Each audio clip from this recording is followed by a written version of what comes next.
Hey, it's me, Simon Miller.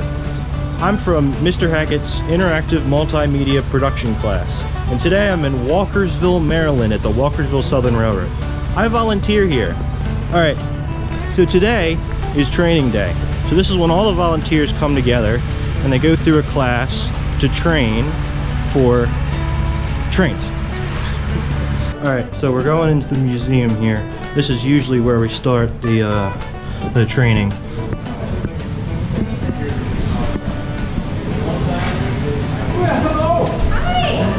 Alright, we're about to do the presentation. This will take about an hour or two, so I'll catch up with you guys later.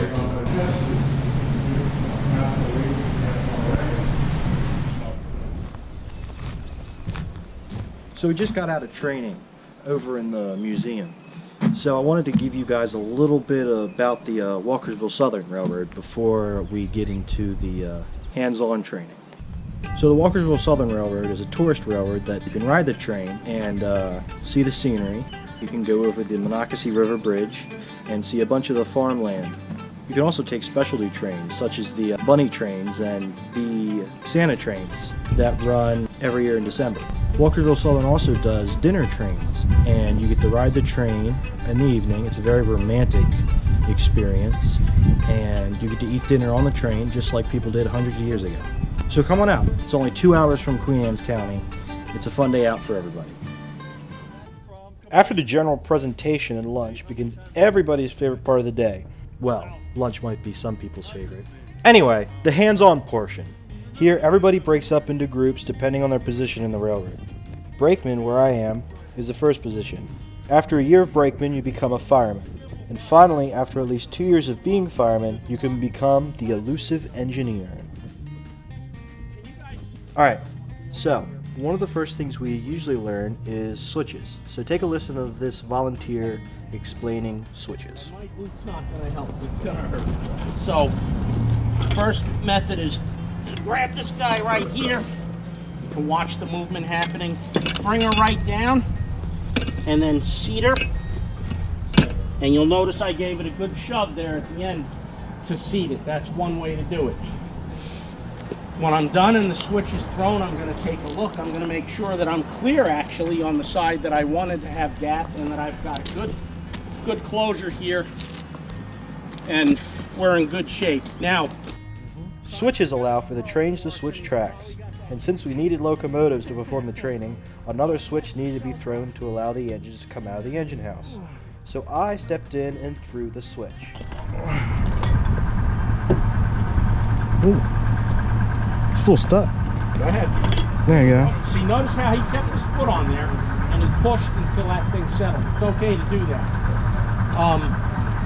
The gaps, how's the gap looking? Let me see. Notice here that I checked the tracks to make sure they line up correctly to go where the train needs to go. If it's not lined up correctly, it could cause the train to jump off the tracks. Probably one of the toughest things to do is the glad hands. These give the connection for the air brakes between the cars, to the locomotive, and to the emergency brake at the end of the train. The experienced railroaders make it look easy, but for a newcomer it can be extremely difficult. Coupling the locomotive to a train can also be quite difficult and intimidating. For uncoupling, you lift a bar on the locomotive, give the hand signal to the engineer to proceed. You then walk with the locomotive with the bar still up, and there, it's uncoupled. For coupling the locomotive to the train, it's essentially the opposite. Take a listen. Push that back till it settles back there, that pin. See it? Yeah. All right, now, the breaker bar, pull up on it really hard. And, no, see, you let go of it. All right. Now, I don't think it messed you up. Hold it straight up. You cannot let go of it. Use the other hand to hold it, because you're going to come in now. You're going to grab just this part and pull lower, so I don't want your hand up here. Perfect. Alright, there we go. Excellent.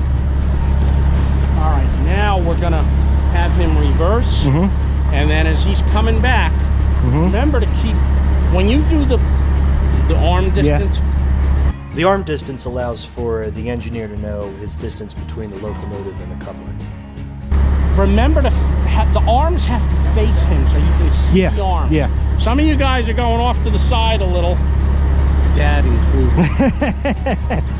not much, but I want you to be a little more conscious. We all do it, but you know, we want to make sure he sees it. Yeah. So you're going to have to look at the coupling and kind of try to peripheral. Go for it. Bring him in.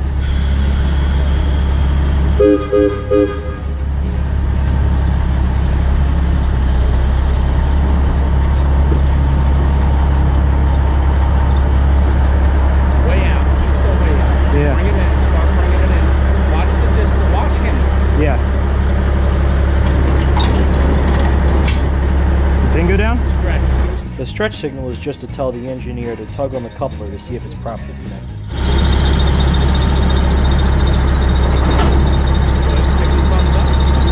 And then give him a 3-point. Hold the 3 until he...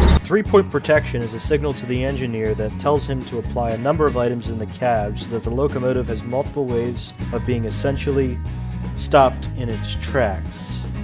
Remember, he's talking to me, not the track. Yeah. Yeah. So perpendicular, stand perpendicular to the track, All right. not parallel. It's like All right. Yeah. So there's a general overview of what I do at Walkersville Southern in the training day. So please come out and visit us. We're an all-volunteer railroad and we love giving you a ride on our piece of history. So thanks for watching.